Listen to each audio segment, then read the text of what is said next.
सब न मेरी राम राम। जय हो हमारी संस्कृति, जय हो हमारे गांव। मैं सुविक्की हरियाणवी। और भाई दिवाली का मौका आ लिया है।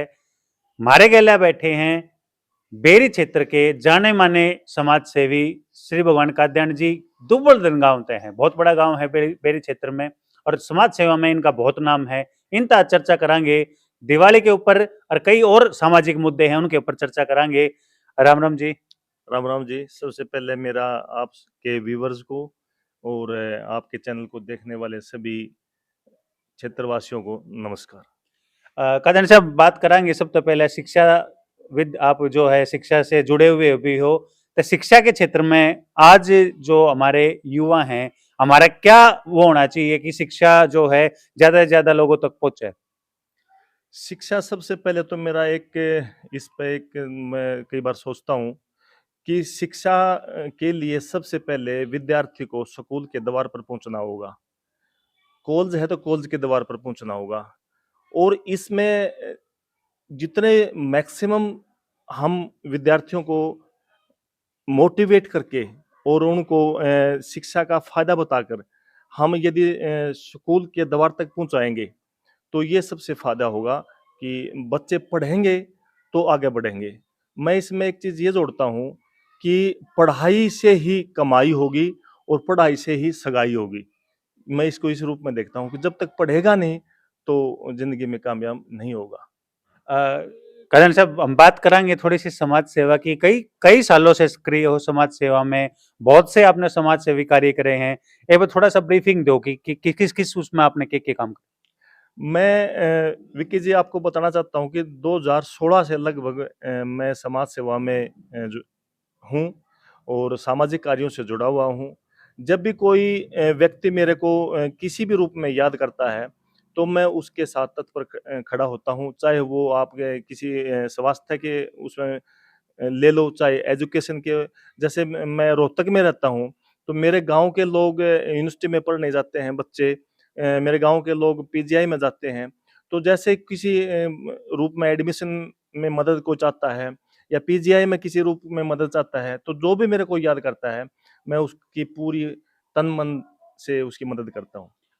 2 ढाई साल तक कोरोना काल रहा था। कोरोना काल में भी आप काफी सक्रिय थे, क्या काम करवाया? कोरोना काल में सबसे पहले तो मैंने जितने भी लोग थे मैंने कभी भी ये नहीं देखा कि इतनी बड़ी महामारी चल रही है। मैं जिसने भी मेरे को याद किया मैं वहाँ पहुँचा और मैंने सबसे ज़्यादा मास्क और सैनिटाइज़र बाँटे। बेरी जो अपना 100 बेड का हॉस्पिटल है वहाँ पे भी मैं तकरीबन हज़ारों के रूप में मास्क और सैनिटाइज़र दे के आया था।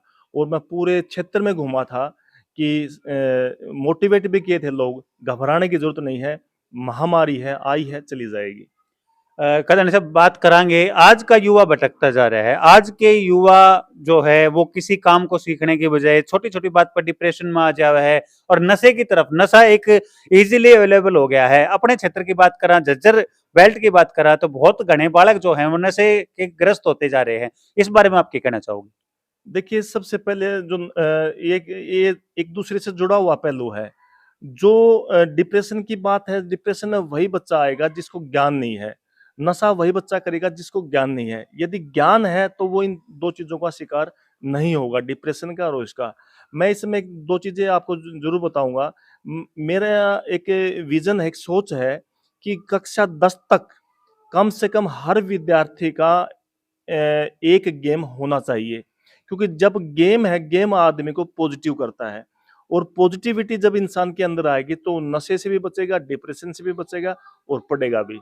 तो मेरा तो ये एक संदेश है कि हर विद्यार्थी कक्षा 10 तक अपना एक स्पोर्ट्स ज़रूर चुने, क्योंकि प्लस 2 में आके फिर वो कैरियर डिसाइड होता है। कोई इंजीनियर में जाएगा, कोई मेडिकल में जाएगा, तो 10वीं कक्षा तक एक गेम ज़रूर खेले विद्यार्थी। 10वीं कक्षा तक कोई ना कोई गेम खेलना चाहिए। लेकिन एक बात और है, आजकल लोगों में है ना, जुड़ाव नहीं रह रहा। मतलब एक परिवार, जो एक परिवार शब्द है ना, वो परिवार बिखरता जा रहा है।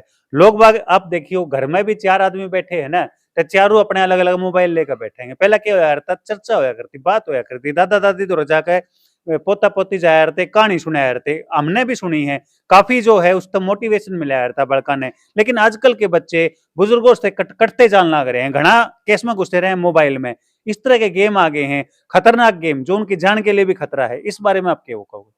देखिए, ये सोशल मीडिया का ज़माना है। सोशल मीडिया पे मैंने 2 दिन पहले ही पढ़ा था कि 17 साल की उम्र तक के 45% बच्चे गेम गेम के अंदर इतने इंडल्ज हैं, इतने वे लगे हुए हैं कि उनको पता ही नहीं चलता घर में दूसरा बंदा कौन है। 17 साल तक के 45% किसी अखबार की न्यूज़ है।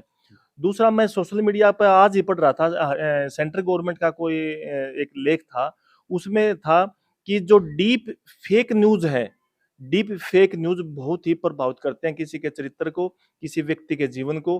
तो डीप फेक न्यूज़ जो है, एक तो विद्यार्थियों से बचें, सोशल मीडिया से जो गलत सामग्री परोसी जाती है, उससे बचें, गेम से बचें और ज़्यादा से ज़्यादा समय जो है वो पढ़ाई पर, गेम पर और अपने परिवार को देंगे, तो बच्चे जो है ना डिप्रेशन से भी और काफ़ी बीमारियों से दूर रहेंगे। कदर सब दिवाली का टाइम है और दिवाली जो आवा है नजदीक, और यो मौसम जब आवा है जब स्कूल के बालक तक खुश हुए क्योंकि स्कूल बंद हो जाए प्रदूषण की वजह से, इबी भी फिर एनसीआर के स्कूलों में छुट्टी कर दी 18 तारीख तक, 11 तारीख तक कई स्कूलों में।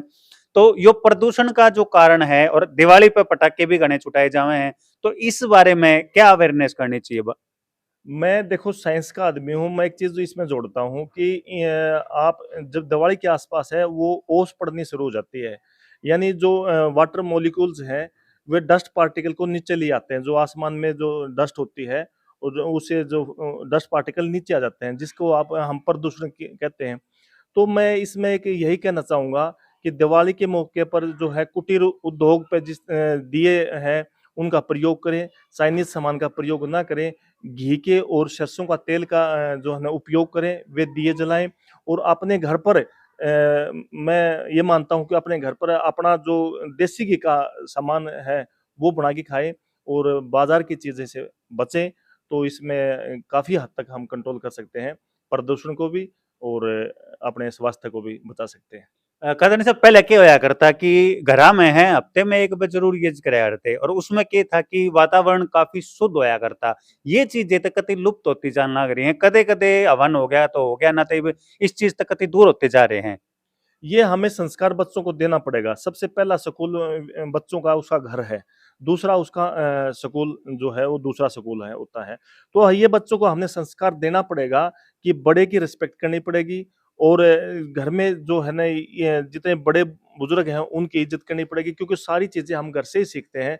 तो घर पहला स्कूल है, तो ये बच्चों को संस्कार देना पड़ेगा और मैं इसमें एक चीज़ और जोड़ना चाहता हूँ कि माँ-बाप अपने बच्चों को फ्रेंड बनाएँ, ज़्यादा से ज़्यादा समय बच्चों को दें क्योंकि यदि उनका फ्रेंड हम नहीं बने तो वो फ्रेंड कहीं बाहर बनाएँगे और बाहर जो फ्रेंड बनेगा वो पता नहीं कैसा बनेगा, वो उसको नुकसान भी पहुँचा सकता है।